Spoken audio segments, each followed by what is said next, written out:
from 1957 to 1960. Were you drafted into the Army or did you enlist? No, I enlisted. Okay. Where were you living at the time? I was in school in Columbia, Missouri. And why did you decide to enlist? Well, I just considered the Marine Corps a challenge, and so I went into, it was an officer training program. Why did you pick joining the Marine Corps over the Army or the Navy?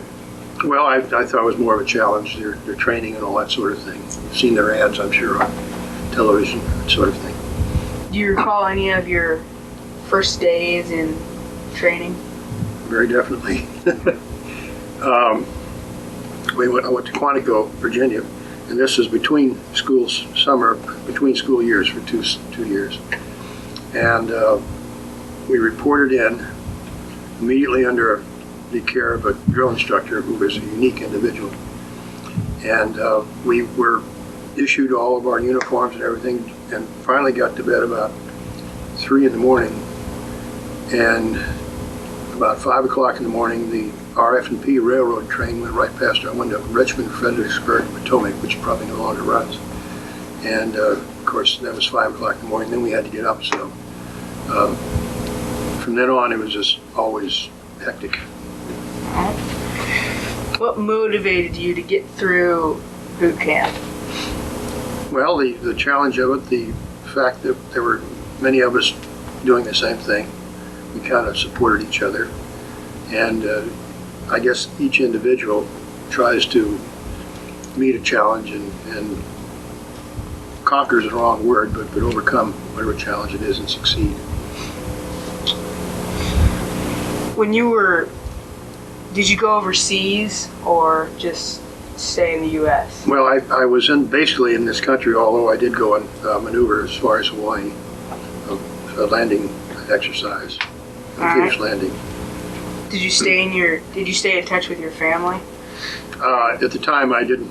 I stayed in touch with my parents, but at the time I wasn't married or anything, so I just had my parents. But I didn't really while I was over there. We were only there for about 3 weeks. What was your food like in the Marines? It was good. It was basic. It was nothing very fancy, but they encourage you to take all you want, but make sure you eat all you take, and you had to do that.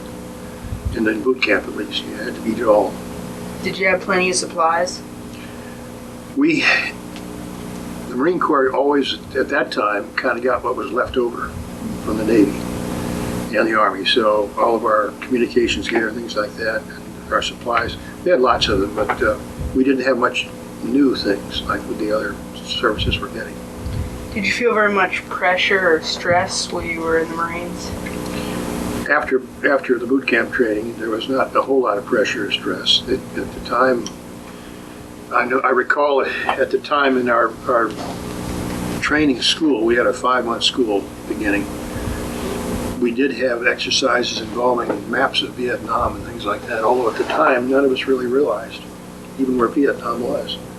This was in 1957, 58, and we were studying these possibilities of amphibious landings and things like that, and didn't have any idea that it was anything more than just kind of a mythical country.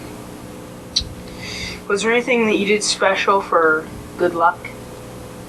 No, I don't think so. I I just, I can't recall anything. All right.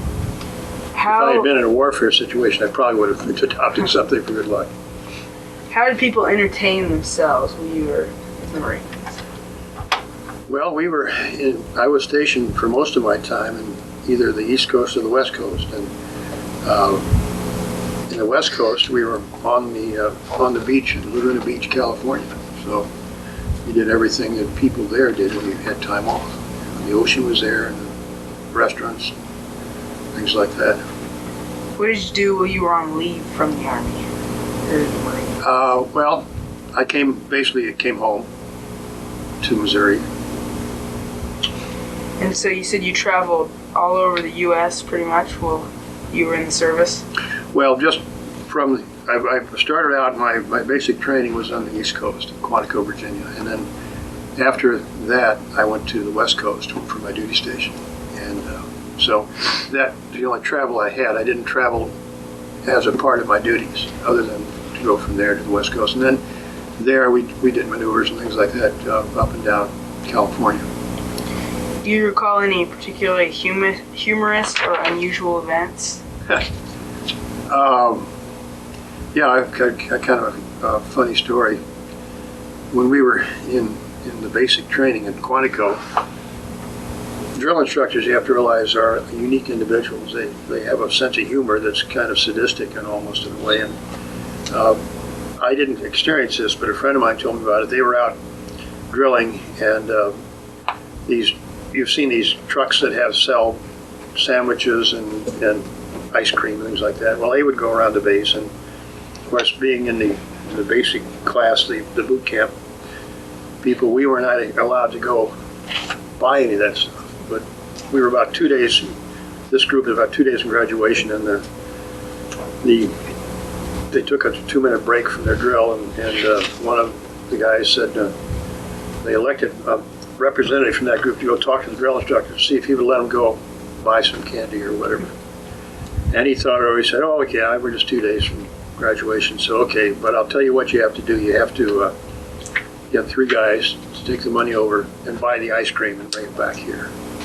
So they went and bought the ice cream. They came back here, and everybody got their ice cream stick. And then he said, "Well, now wait a minute." He said, "We can't be seen out here eating this ice cream, so we're going to have to march over behind that shed over there." And he said, "No, wait a minute." He said, "We're marching over there. We got our M1 rifles, and you can't be carrying an M1 rifle and a candy and an ice cream bar." He said, "So, tell you what we're going to do." He said, "We're going to march over there behind that shed where we can eat it, and the general won't see us when he drives by." So he said, "I'll tell you what you do. Everybody take off. You call it a cover at that time. Take it off your cover and put the ice cream stick inside that, and we'll march over there." So everybody put that ice cream stick inside their cover, inside the hat, and he marched them around the field for about an hour in the hot sun with ice cream dripping all down them. They had a sense of humor like that kind of helped get through some of the more rigorous things.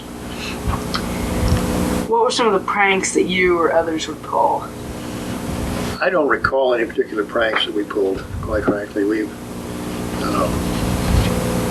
We probably did, but I just don't recall any. I'm sorry. That would be interesting, I'm sure. What did you think of your officers or fellow soldiers? Very good, most of them. There were, of course, as in all situations, you have some that aren't so good, but basically I thought they were all very high caliber. Did you keep a personal journal? Not at that time, no. Do you recall the day that your service ended? Yeah, I got out about a week before my discharge time, for whatever reason. Nobody really understands how the military thinks, but anyway, instead of coming directly back to Missouri from California, I drove to Alaska and then back. So I remember going north instead of east at that time. At that time I was stationed down at El Toro, which was a Marine Air Base in Southern California. Did you work or go back to school? Went back to law school after I got through, yes. And was your education supported by the GI Bill? No, it was not. Did you make any close friends while in the service? Yes. Did you keep in touch with any of them? In one in particular, yes. And I see him every now and then, once every couple of years. He now lives in Tennessee. He did live in New Mexico, but he moved to Tennessee. And when I go visit my daughters on the East Coast, I'll stop off there and see him. Did you join any veterans organizations when you got back? I was in what was called a volunteer training unit for several years. It was a group of Navy and Marine Corps personnel in St. Louis.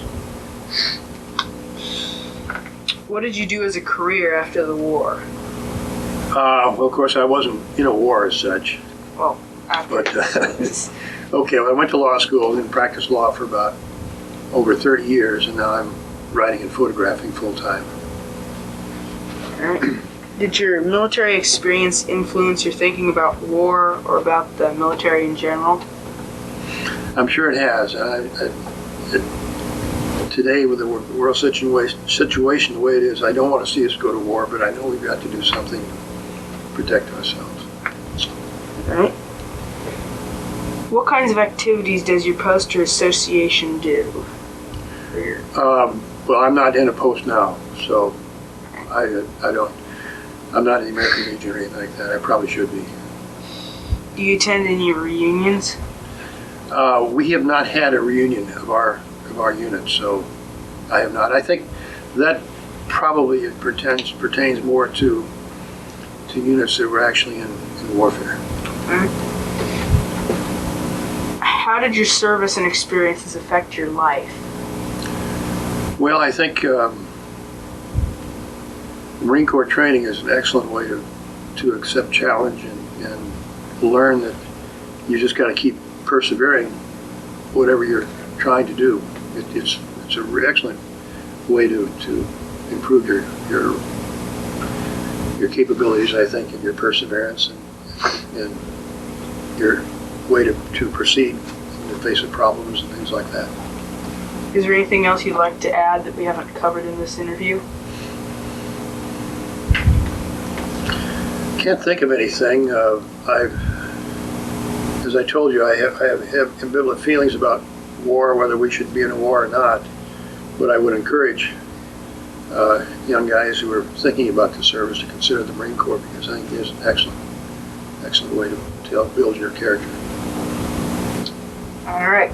Thank you. Okay, well, thank you. I'm going to have a cookie now. I thought I probably shouldn't be eating while you're taping.